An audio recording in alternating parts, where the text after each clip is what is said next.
Ready? 2, 3, 4.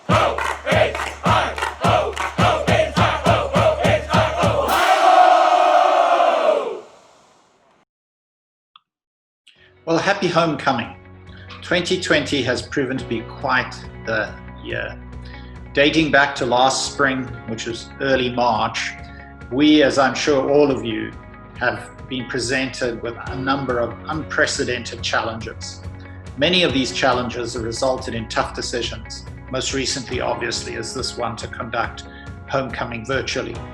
But despite transitioning to remote learning, and in some cases a few students coming back to campus, our students have remained flexible and experienced great academic success, winning Goldwater Awards. We had 3 of these recipients, which is the highest number in many years. They published musical compositions, some scholarly papers, and conducting fantastic research in their fields.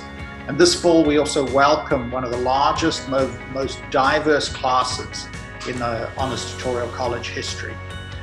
Ohio University, and especially HTC, are built on community, from staff members to students to alumni. And although we cannot welcome you back to celebrate homecoming in person, it was important for us to stay engaged with the past and present faces of the future of the university. Any Honors Tutorial College alum will tell you that there is no universal HTC experience. Every student's story is as unique as our amazing program. So we've invited some of our students to share their successes in their own words. I hope you enjoy hearing from them and have a wonderful homecoming. Hi, my name is Alexis Carlin and I'm a third-year student in the Honors Tutorial College. I am studying history and pursuing a certificate in law, justice, and culture. I just returned a couple months ago from a study abroad semester during the spring of 2021. I had the opportunity to study modern and medieval Welsh history and revolutionary French history. I also participated in the dance society and volunteered on a couple projects during my time there. When I returned to the US this summer, I participated in a remote apprenticeship. So I helped Dr. Aiden from the Communications Department do research on Japanese American internment camps by examining primary sources including children's letters and photographs. This semester, for my tutorial, I am working with Dr. Donches in the History Department, and we are studying women and gender in the African diaspora. So we are looking at how ideas about gender and African women informed racial hierarchies that were constructed during the slave period and how it affects our modern day. Hey, that's me. So I don't have much time, but they wanted me to give a quick look at what I've done in college and what I'm doing this year. So here's a quick look at some of my work before I talk about my thesis.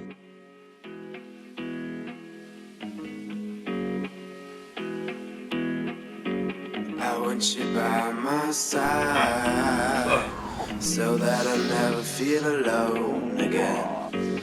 They've always been so kind, but now they've brought you away from me. I hope they didn't get your mind. Your heart is too strong anyway.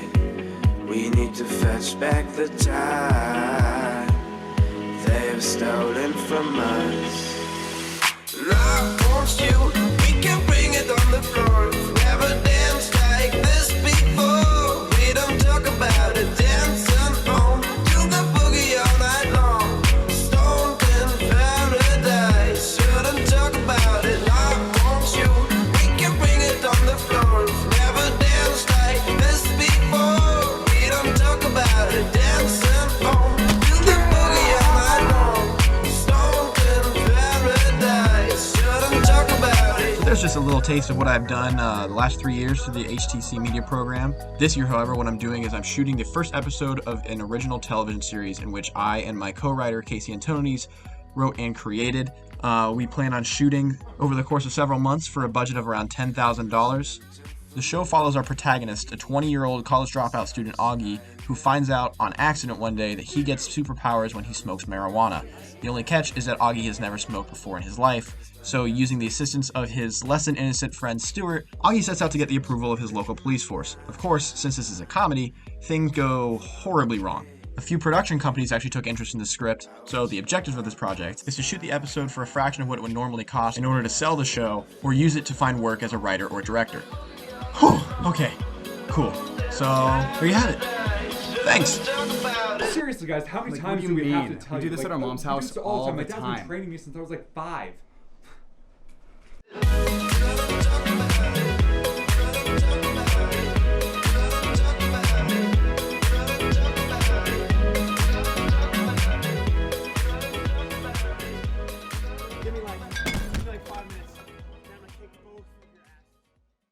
Hi, my name is Haley Sorensen, and I am currently a senior in HTC studying biological sciences. I've been working in the lab of Dr. Ronan Carroll since my freshman year, so over the past few years I've had a ton of great experiences and learned a lot of things.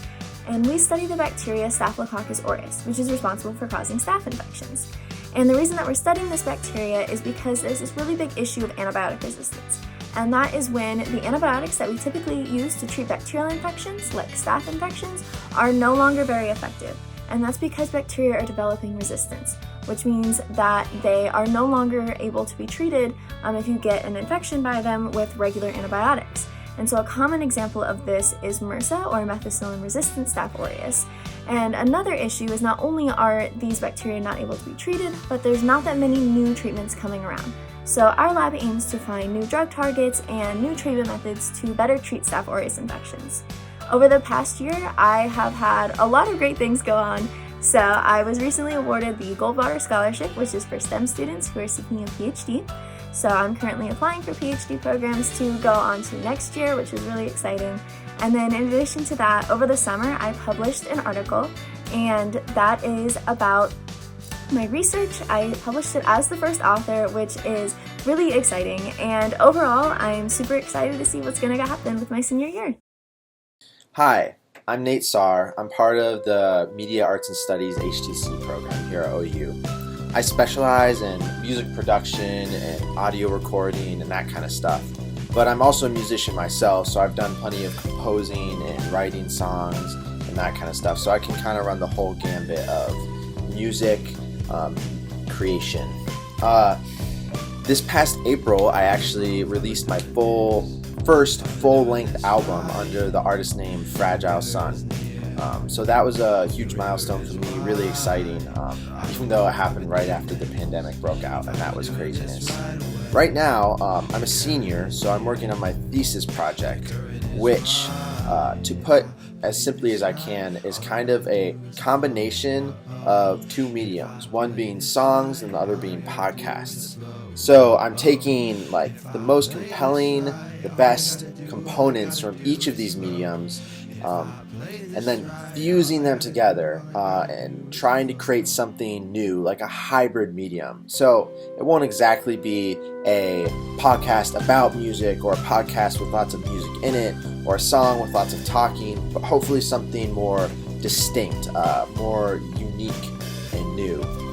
Right now, what that means for me is I'm interviewing a bunch of storytellers just to get their stories to use as a primary component in that hybrid medium thing that I'm trying to create. Once that's done, I'm going to generate a bunch of music to try and put together with those stories in order to create this hybrid podcast song fusion medium thing I'm working on. So that's what's up with me. Hi, my name is Mason Myers, and I'm a senior in HTC studying biochemistry. Now, as all of you know, an important aspect of HTC is contributing to your field either through a creative project or independent research constituting your senior thesis. For me, I have been conducting research in the lab of Dr. Jennifer Hines for these past 4 years. In the lab, we study important non-coding structural RNA elements as potential drug targets.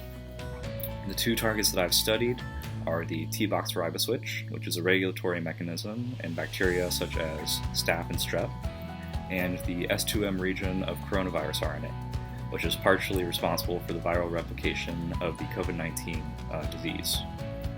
In this work, I've mostly used fluorescence techniques, actually developing a new technique which I used as the basis for my application to the Goldwater Scholarship, which I am the recipient of for the 2020 year.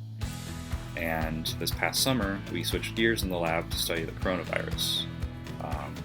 As part of this, I used computational chemistry, remotely accessing the Ohio Supercomputer Center to perform simulations of RNA compound binding to contribute to the study. Now in this spring and fall, for my senior thesis, I'm working to combine computational chemistry and fluorescence techniques to create a better predictive model of RNA binding to the T-box riboswitch.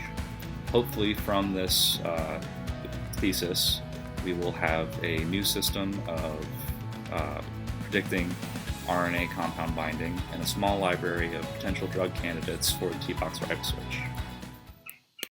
Hi, I'm Emily Krebs. I'm a sophomore in the Honors Tutorial College studying journalism with a minor in economics.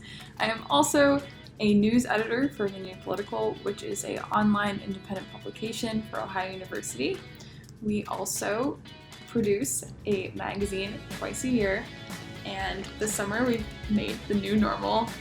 We're really proud of this magazine because even though it was a very stressful summer and we were covering a lot of really interesting topics with the coronavirus and things happening at OU with elections, it is our longest to date, and it's my first time getting to edit, and I think our staff did a really incredible job. So that's my little promotion there.